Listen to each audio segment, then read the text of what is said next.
Don't tell Disney, but we went to Universal Studios for the first time. How is it? Good. You're gonna like it. Hey guys, welcome to the channel. This is meant to be a Disney expert's honest take on Universal. We are 100% Disney people. We're Disney Vacation Club members. We have annual passes. We do a few trips per year with family.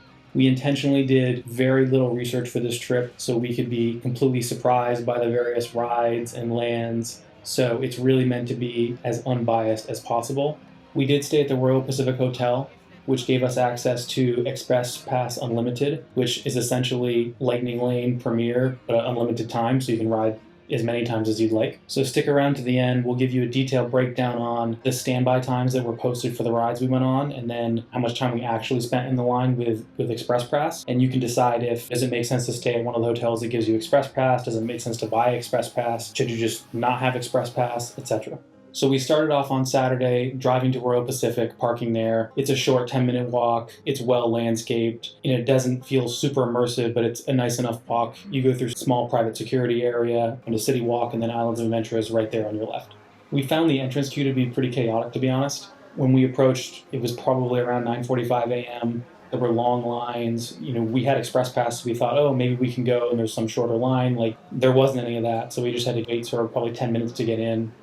Not a huge deal, but you get to the front of the line, they're scanning your tickets, with like a barcode scanner, like you're at an event venue or a concert or something. It's definitely not as refined as the Disney entrance process where you tap your magic band, scan your finger. Here's a tip as well. If you're staying in one of these 3 hotels that gives you Express Pass Unlimited, you need to go to the hotel and get your room keys before you go to the park. We actually got to the park and went to guest relations because it wasn't obvious that the Express Pass was linked to our tickets. And they told us there that we had to actually go get the physical room keys. So, we had to waste time then walking back to Royal Pacific, waiting in line, getting the room keys, and then walking back to Islands of Adventure. And let's talk about the highlights. Harry Potter World was absolutely incredible. I think it's a complete shame that Disney did not buy the rights from J.K. Rowling. It's really, really too bad. To be able to go from Diagon Alley to Hogsmeade without breaking the immersion, you can take the train. It's a fully immersive train ride both directions. It's fantastic. They've hit an absolute home run here. They have 3 legit e-ticket rides. They have Hagrid's, which is relatively new. I think it was built in 2019.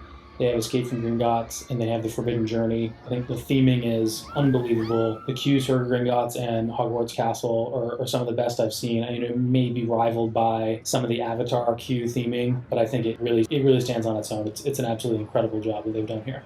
On Saturday, we walked back to Hogsmeade and we had breakfast at the 3 Broomsticks. They have different items, but we did the full English breakfast. It was only $20, which I thought was actually a really good value. Comes with a drink, so I got a coffee. We waited for 5 or 10 minutes and went in for the Ollivander's wand experience, which is basically a recreation of the scene from the movie, which was awesome. They pick out a kid from the audience and all the effects are going on. Really, really cool. We didn't buy a wand, but you can buy one, and then it gives you the ability to go and wave your wand to different areas, and there's various effects that it creates. Water comes out, things move in the windows. The rest of the theming is good. I think the transitions between the different areas is a bit abrupt at times. I think the theming is a little bit more in your face than it really is at Disney. So it's not really, I would say that the overall vibe is not as refined as Disney's theming overall. The Harry Potter parts of the parks being the obvious exception. Universal Studios feels in some ways like what Hollywood studios used to feel like. It's a lot of basically movie studio-esque streets with big sound stages that contain most of the attractions. So it feels like you're on more of like a studio lot. Now let's spend a few minutes talking about the rides. I think one thing that we noticed is that there were very few chill, whole family dark rides.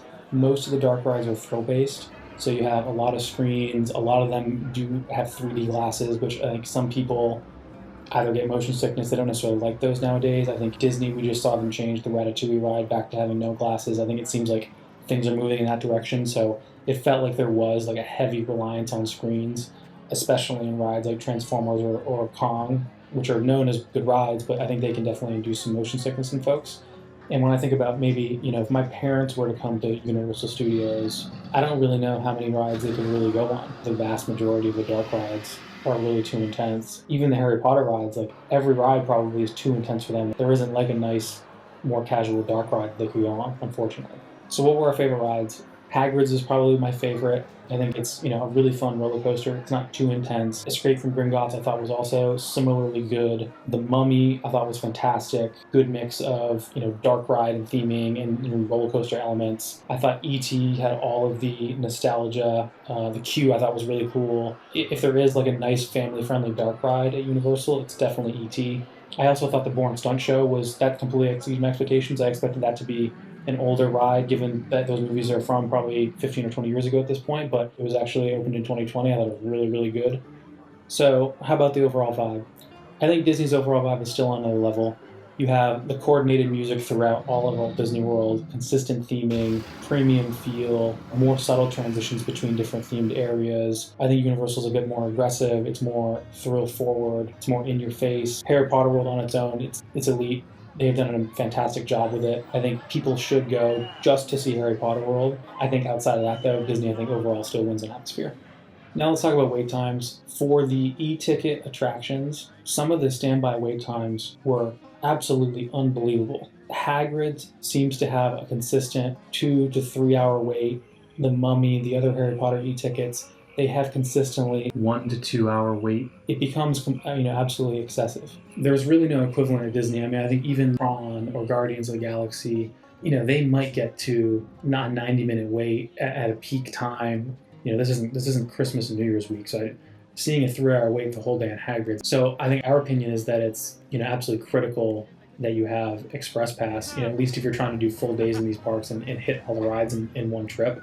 If we had bought Express Pass for 2 adults for 2 days, it was going to be, I think, around $800. We ended up staying at the Royal Pacific, which was around $600, which included the 2 days of Express Pass. Other Universal hotels on site that did not include Express Pass were around, let's say, $200. So I think our cost net for the 2 days of Express Pass were about $400. So I think, that felt like pretty good value. We certainly wouldn't do that, every time when we go. But I think if you are looking to go do Universal for a weekend and you've never been and you want to just try all the rides and not have to worry about waiting 3 hours for Hagrid's and 2 hours for a lot of these other rides, I think it's absolutely worth it to do the hotel-based Express Pass. So basically, in summary, we think Harry Potter World is world-class. Universal certainly has some standout rides, but I think overall, as Disney people, we probably prefer overall the Disney experience. Going to Universal with Express Pass is great. I think if we lived in Orlando, we would probably have annual passes. It seems like there's a lot of festivals. Like when we were there, it was the first night of Mardi Gras, and there was a Cascade concert on the Saturday night. We didn't go, but there's a lot of events like that. So it seems like for coming in as a local on a regular basis, going on a few rides, doing festival activities, I think it's a great value.